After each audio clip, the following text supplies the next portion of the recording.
आगे बढ़ेंगे और आपको बताएंगे कि अमीनपुर बंगला में चोरी और वारदातों का सिलसिला थम न सका। अमीनपुर बंगला में चोरी डकैती की वारदातों और सांदल बार पुलिस के रवैये से तंग शहरी और ताजर सरापा एहतजाज बन गए। एहतजाजी मुजाहिरीन ने नहर झंग ब्रांच के दोनों पुल बंद कर दिए।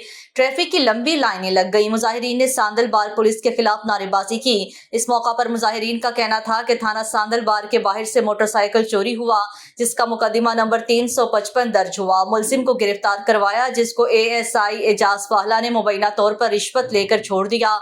मुजाहिरीन का कहना था कि एजाज वाहला ने मुलजिम को छुड़वाने के लिए दबाव डाला, बाद में बताए बगैर खुद ही इसे छोड़ दिया। थाने जाने पर एएसआई एजाज वाहला ने बदतमीजी की, गालियां और संगीन नताज की धमकियां दी। सांदल बार पुलिस जराइम में मुलव्विस और जराइम पेशा नासिर की पुश्त पनाही करती है। मुजाहिरीन ने आरपीओ फैसलाबाद से मुतालिबा किया है कि नोटिस लेकर सांदल बार पुलिस के करप्ट मुलाजमीन के खिलाफ कार्रवाई करें। हमारी मोटरसाइकिल चोरी के मुलजिमान गिरफ्तार करके इंसाफ फराहम किया जाए।